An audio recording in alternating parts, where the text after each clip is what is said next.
Bonjour à tous, donc aujourd'hui je vous fais une petite vidéo. Et comme j'ai fait une première partie de vidéo sur combien coûtait l'utilisation sur mon C63 AMG qui a maintenant été vendu, je voulais faire une vidéo sur donc, combien coûtait un an d'utilisation en Abarth compétition. Pour en avoir eu deux, je connais assez bien l'auto. J'ai fait pas mal de kilomètres avec. J'ai fait des petites transformations, du changement de pièces. Tout l'entretien a été fait chez Abarth, donc je connais, on va dire, les prix exacts, on va dire, dans ma concession pour les différents frais sur l'auto. Donc déjà, on va commencer par le plus important, le prix de l'auto en lui-même. Donc moi, c'est une Abarth compétition phase 4 en pack performance. Donc le pack performance qui comprend donc les sièges Sabelt avec les coques carbone. Alors dans les Abarth, c'est un peu compliqué, non. Si vous avez le cuir Alcantara, vous avez les coques en carbone. Je crois que sur les nouvelles, vous ne l'avez pas. Sur les 70e anniversaire avec l'aileron qui se rétracte, il me semble que vous n'avez pas les coques carbone disponibles. Mais dans l'idée, dans ces années entre 2016 et 2018, 2019 même, il me semble, quand vous aviez le cuir Alcantara sur les sièges Sabel, vous aviez les coques en carbone. Et si vous aviez le tissu, vous aviez les coques en plastique. En gros, c'est les sièges d'origine de la barre compétition. Vous avez d'origine des sièges Sabelt en tissu. Mais si vous aviez le pack performance, vous aviez les sièges cuir Alcantara carbone. Donc le pack performance qui comprend les sièges Sabel, donc cuir Alcantara carbone. Vous avez le différentiel autobloquant à glissement limité. Donc c'est un différentiel qui va agir sur les roues. Quand par exemple on va rentrer en virage, le différentiel va rattraper les roues de façon à ce qu'on n'ait pas trop de perte d'adhérence sur l'essieu avant, en l'occurrence comme c'est une traction. Ensuite, donc sur le pack performance, vous avez, il me semble, aussi l'antenne cachée compris dans le pack. C'est une espèce de pastille ronde. Oui, c'est pas le jeu. Vous avez une pastille ronde sur le toit, mine de rien, qui est facturée 150 balles. Merci. Voilà. Donc c'est tout ce qu'on a. On aura donc le pack performance. Ah oui, les jantes Super Sport à bâton. Vous n'avez pas les jantes Corsa d'origine avec polychrome. Elles sont noires avec les contours de jantes chromés. Là, c'est des jantes à bâton type OZ, noir mat. Donc jantes Super Sport, ils appellent ça. Donc vous avez les jantes, le différentiel, les sièges cuir carbone Alcantara, sa belt, et voilà. Donc du coup pour le prix d'une Abarth, donc neuf, il faut savoir que c'est une voiture qui est facturée dans les 30 000 euros, toute option. Donc toute option, c'est une voiture qui est facturée dans les 30 000 euros, hors malus écologique, frais d'immatriculation. Voilà.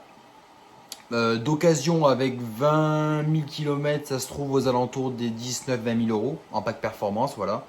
Donc suivant la couleur, suivant le modèle, suivant si elle est en cabriolet, suivant si elle est auto-ouvrant, les xénons, le système Beats, enfin voilà, beaucoup de choses. En fait, c'est une petite voiture qui n'a pas beaucoup d'options, mais on va dire entre parenthèses, toutes les options sont assez importantes comme il n'y en a pas beaucoup. C'est quand même bien pour une personne qui a qu'une Abarth en daily d'avoir toute l'instrumentation proposée en option pour avoir un certain confort multimédia et voilà, c'est un avis personnel. Bon, moi, c'est pas ma seule voiture, c'est une voiture en plus. Donc, j'étais pas obligé de prendre toutes les options. Bon, je l'ai trouvé avec tout, donc j'ai pris avec tout. Donc, on va rentrer dans le vif du sujet. Combien ça coûte? Donc, d'occasion, peu kilométré, entretien complet. On est sur une base de 20 000 euros. Carte grise, c'est un véhicule qui fait 10 chevaux fiscaux. Donc, suivant les régions, on va être à 470. Ça peut aller jusqu'à, pour les régions les plus chères, il me semble que c'est autour de Paris, vous allez être à 560. Voilà, ça va jouer à peu près à 100 balles. C'est entre 4,60 et 5,60. Moi, j'ai payé 500, la carte grise. Donc ensuite, pour l'entretien. Alors là, c'est fou parce que sur les groupes, on voit beaucoup de choses. Des prix des fois presque deux fois supérieurs. Donc moi, en l'occurrence, je fais toutes mes révisions chez Abarth à Aurillac, donc dans le Cantal. qui sont très très bien. Alors pour une révision moteur, alors attendez, j'ai la facture juste là, j'attrape la facture. La facture. Alors du coup, j'ai fait l'entretien à 33 000 km. Donc un entretien qui comprenait donc le filtre à huile, l'huile Selenia Abarth en 1050. Donc on avait le filtre à huile, l'huile, 4 bougies, vidange de boîte. Moi, chacun fait comme il veut, mais moi je fais la vidange de boîte à chaque vidange moteur. C'est un petit moteur qui est très sollicité. C'est pas pour le prix que ça coûte. Hors taxe, la vidange de boîte, tac. Hors taxe, la vidange de boîte, 30 balles. Donc voilà, t'as compris. L'huile pour la vidange de boîte, 38 euros. Et la main d'œuvre, 30 euros. Donc non, voilà. Donc ça fait 68 euros la vidange de boîte. C'est pas grand chose. Voilà. Donc du coup, j'ai payé pour vidange moteur, vidange de boîte, bougie, filtre à huile. Tac, j'ai payé 414 euros. Moteur, boîte, bougie, huile, filtre à huile. Je trouve pas ça excessif. Pour une auto comme ça, à type sportif, enfin, c'est pas excessif. Si on retire la vidange de boîte, on est à 345 euros pour une vidange moteur, 4 bougies et un filtre à huile. Donc si on retire les bougies, qui n'est pas à faire tout le temps, si on retire les bougies, on est à 280 euros la vidange moteur et le filtre à huile. Donc voilà. Après, bon, forcément, on est encore moins cher parce que là, il y a dans les 280, il y a encore aussi en plus la main-d'œuvre pour la boîte, les bougies. Donc, allez, on va dire vidange moteur, filtre à huile. On doit être à 200, 240, 250 à peu près. Et encore, moi, ma concession n'est vraiment pas chère.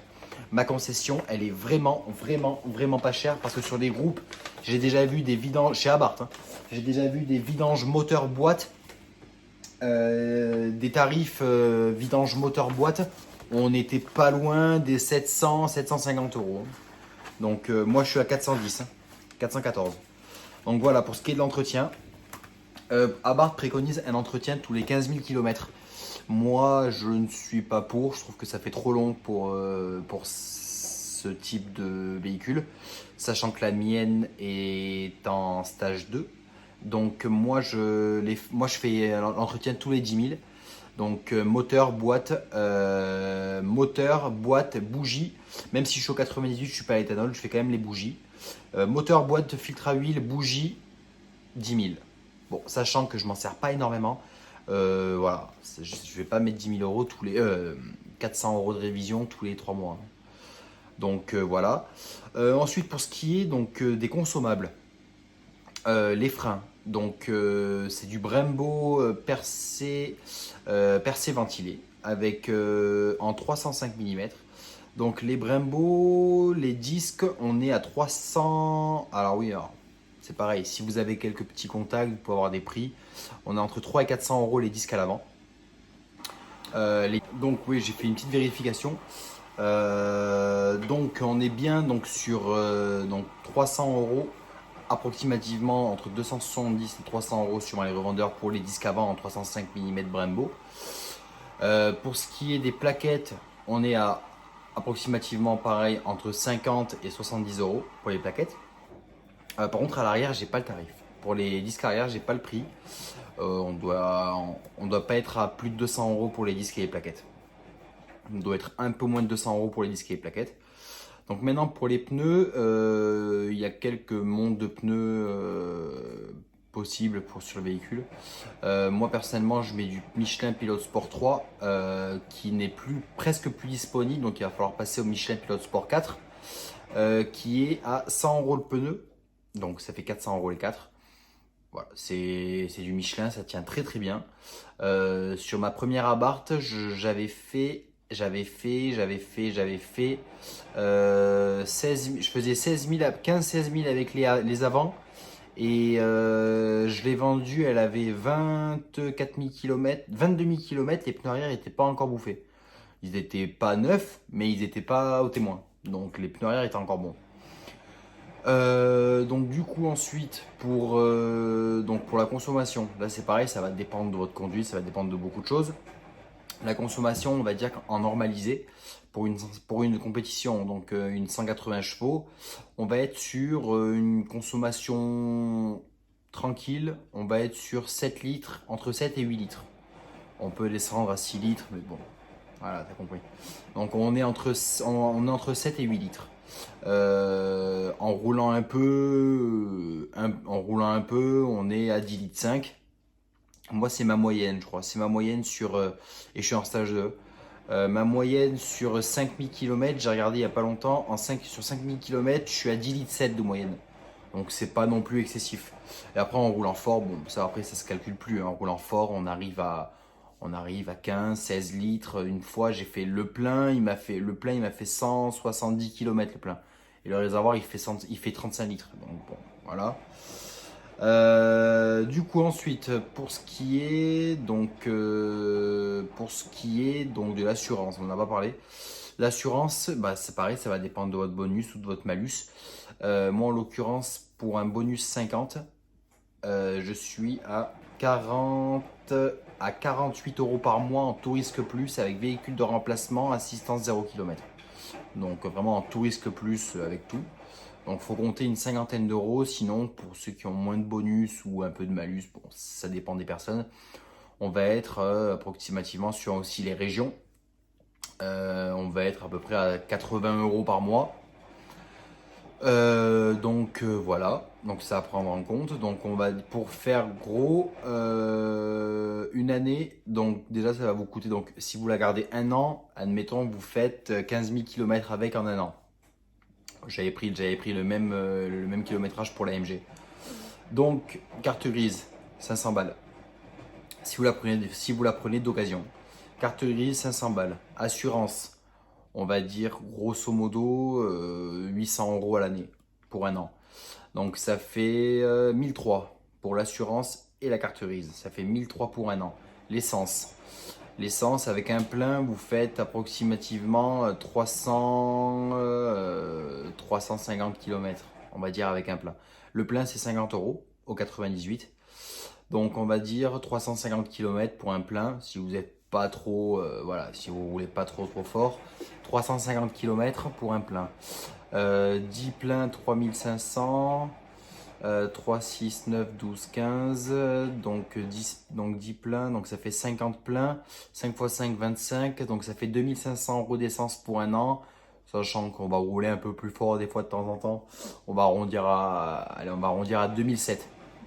2007 plus 1003, 2007, on est donc 2007, 3000, on a 4000 euros. On est à 4000 euros entre l'essence, la carte grise, l'assurance. On est déjà à 4000.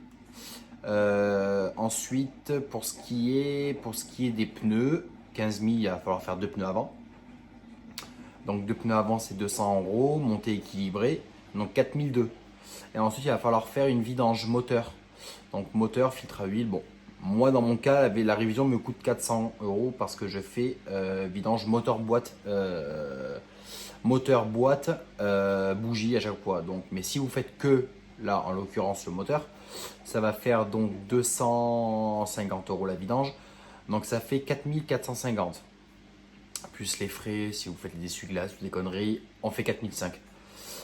Donc là, on a pneus, révision, carte grise, assurance, essence. 4005. Donc on va dire une année en Abarth compétition, sachant que dans les prochaines années, si vous la gardez plus longtemps, il n'y a pas la carte grise à ajouter. Donc pour une première année avec 15 000 km en un an, il faut que vous comptiez 4500 euros de frais. Donc ce qui fait quand même, ce qui fait 400 euros par mois, ça coûte, on va dire. On va dire qu'une Abarth compétition, ça coûte 400 euros par mois à rouler pour une personne qui fait 15 000 km. C'est quand même un budget pour une petite auto. Je rappelle que pour mon C63 AMG, à l'année, on était à 10. Encore j'étais à éthanol. On était à 10 ou 11 000 pour l'AMG. Là, on est presque au triple. On est presque 3 fois moins. Donc ouais, c'est quand même un budget à prendre en compte. Donc après c'est une super auto, de super sensations avec ce genre d'auto. J'ai même envie de dire plus qu'avec le C63 AMG parce que le C63 c'est trop puissant, c'est trop joueur, c'est propulsion, c'est 500 chevaux sur l'arrière, c'est trop. L'Abarth, c'est petit, c'est compact, c'est puissant, c'est un bon rapport poids-puissance. Là en plus avec le différentiel autobloquant, ça fait super bien le taf en virage, petit col de montagne, ça colle et c'est vraiment un, une autre sensation de conduite que le propulsion. Bah, j'adore la propulsion, mais c'est une autre expérience de conduite. On va dire qu'on peut limite rouler plus fort avec ça qu'avec un C63 dans des routes, dans des routes sinueuses. C'est vraiment génial comme auto. Donc, est-ce que je conseillerais des gens de l'acheter? Oui. Oui, parce que c'est vraiment une voiture qui procure énormément de sensations, qui est en soi pas hyper chère pour une voiture sportive, on peut dire. C'est pas hyper cher. On va dire que même avec 40 000 km, l'auto est loin d'être ruinée. Avec 40-45 000 km, ça se trouve à 18 000 euros, 18 000 euros. Une bonne affaire à 17 000 euros, bien entretenue, why not? C'est un budget, hein. Mais on va dire, bon, au jour d'aujourd'hui, on n'a rien. Une voiture sportive propre, pas avec 100 000 km, on n'a rien en dessous de 14 000 euros. Maintenant, on n'a plus rien. Pour quand même quelque chose, voilà, pour quand même quelque chose qui tient la route de récent. Là, on parle d'une voiture qui est entre 2016 et 2019, donc c'est quand même très récent. Donc voilà, super voiture. C'est bien pour ça d'ailleurs que j'en ai acheté deux. J'en ai eu deux, c'est ma deuxième. Et j'en aurai sûrement une troisième parce que là, je vais la vendre à la fin de l'année. Je vais la vendre à la fin de l'année. Je vais attendre de voir ce qu'Abarth dévoile cet été en termes de nouveautés. Mais à mon avis, ça va être soit de l'hybride, soit d'électrique. On a déjà eu un aperçu d'un prototype full électrique qui ferait 130 chevaux, je crois, si j'ai bien vu, 130 ou 136 chevaux. Bon. Après, l'électrique, c'est complètement différent, mais je suis pas forcément pour. L'hybride, pourquoi pas? Je commençais à me faire à l'idée, pourquoi pas? Mais bon, je suis pas forcément pour. Donc voilà, donc récapitulatif, un an en Abarth compétition 180 chevaux, on est entre 4000 et 4500 euros pour 15 000 km de frais obligatoires, donc révision, pneus, on n'a même pas compté les freins parce qu'en 15 000 km on ne bousille pas les freins. S'il y a les freins à faire encore en plus, ben, il faut rajouter donc 300 euros pour les freins avant. Donc voilà, on est entre 4000 et 4007 pour un an d'utilisation en Abarth compétition. Voilà. Donc prochaine vidéo à venir, donc ce sera l'Abarth, la deuxième partie, donc la partie essai routier. Mais là le problème c'est qu'avec le confinement je ne peux pas. Donc là je vais me contenter de faire que du statique. Et la prochaine vidéo sera donc sur une Mégane 4RS, donc la Mégane 4RS de mon frère. Où je ferai une présentation pareil, combien ça coûte de rouler en Mégane 4RS sur un an. Avec donc je ferai aussi une autre vidéo pour montrer l'auto en elle-même, extérieur, intérieur, le son de la voiture. Voilà. On fera ça en vidéo. En attendant, n'hésitez pas à mettre un petit j'aime et à me dire en commentaire ce que vous en avez pensé. Encore une fois, voilà, je ne suis pas concessionnaire. Je dis, voilà, c'est les prix que je connais parce que je les ai vécus. J'en ai eu deux, donc je les connais bien les prix. Voilà, suivant les concessionnaires, n'allez pas, si vous allez dans votre concessionnaire à Lyon, à Paris, à Bordeaux, à Toulouse, ce ne sera pas le même prix. Chacun est libre de mettre ses prix. Donc moi, je sais que ma concession n'est pas chère du tout.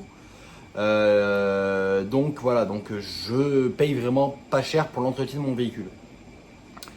Donc voilà, donc n'hésitez pas à me dire en commentaire ce que vous en pensez, à vous abonner, à mettre un petit j'aime si ça vous a plu. Moi en attendant, ben, on reste chez soi, hein, on n'a pas le choix, on reste chez soi et en espérant que tout ça se termine très bientôt. Et je vous posterai donc la vidéo de la Mégane RS donc, dans la semaine. De toute façon j'ai que ça à faire. Donc je vous mettrai la vidéo de la Mégane RS donc, sur la présentation intérieure, extérieure et un petit peu voir si elle fait un petit peu de bruit cette voiture fapée. Allez, bonne soirée ou bonne journée à tous, salut.